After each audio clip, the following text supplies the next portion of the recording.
These hose and hose AC units are some of the most efficient machines out there. They're excellent at cooling. Doesn't matter which one you have, Midea Duo, this is a Danby, I have a Midea Duo downstairs. There's Winter, Toshiba, Cooper and Hunter, there's a bunch of them. Doesn't matter, they're all the same. They work really well, they're excellent. However, there's one fatal flaw in these machines, and it's that these tabs, there's these 4 locking tabs that hold the hose to the window insert. Those tabs are brittle and they will snap over time. Not might snap, they will snap over time if you're not careful. Most people don't know how to install these hoses and remove them properly. I didn't for the first year. And as a result, you strain the tabs and they snap. As soon as you lose 2 tabs, you're kind of screwed. The hose just falls off. There's no good way for the hose to hold on to the window insert anymore without duct tape and making it look like hell, you know. So let me give you some tips to prolong the life of your hose so you don't snap tabs and you can keep running this thing as long as you need. So we have an acrylic one here. You probably have the plastic one that came with the AC unit. I have a business. We manufacture these for any window type, for any AC type. This is not a plug, this is just context here as to why mine looks different than yours. A 1/4-inch plexiglass, it's a good durable solution.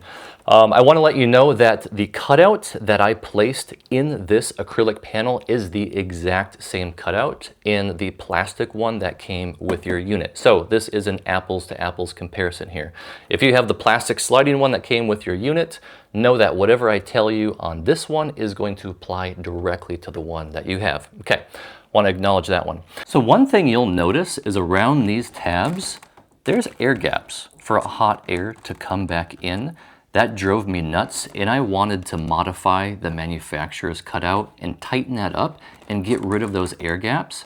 And I did that. And when I snapped the hose into the panel, I could not remove it. And I ended up snapping 2 tabs off my hose trying to get it off. So this wiggle room, these air gaps that you don't like, are there by intention and they have to be there, otherwise you cannot remove the hose. The manufacturer knew what they were doing.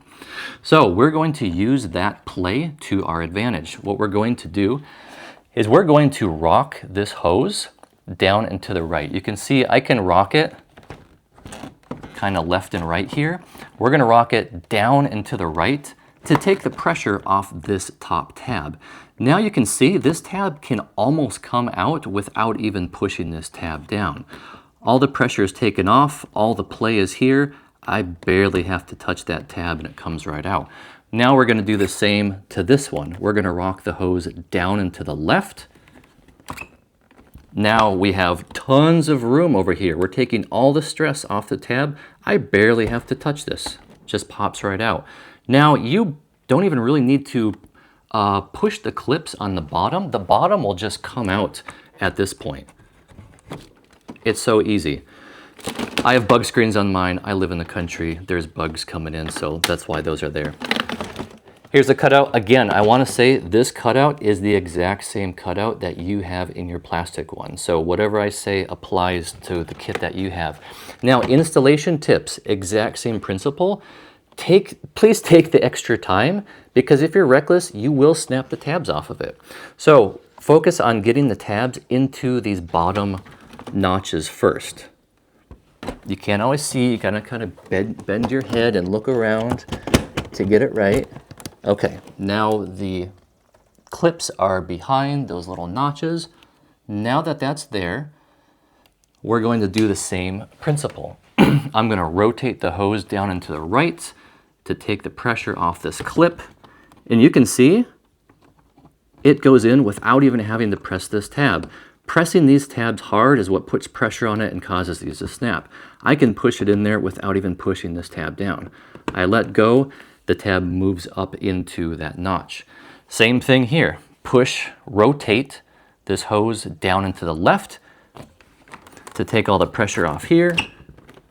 Now this one, you can see goes in without me even having to push that tab. Look at that. So I push it in there, and now I can just kind of rotate the hose back in place and it will just kind of settle where it is. That one popped in. I'm being aggressive with it for the purpose of demonstration. It's in there. We're good to go. And there we have it. That is the way on how to properly remove and install your hose. I apologize for not making this video sooner. I wanted to get it out sooner because so many people have this issue and there's no direction on the proper way how to remove and install these tabs, which is why I was doing it the wrong way for over a year and I snapped several tabs off of mine. So I hope you got some value out of this. This was not intended to be a product promo video saying, hey, look at our window insert, go buy one. This will work with your kit that you have. If you hate your kit and you want a better one, sure, check us out, martinsonmanufacturing.com. But I wanted to help a lot of people who are snapping their tabs off like crazy. Hope this video helps, and I'll catch you on the next one.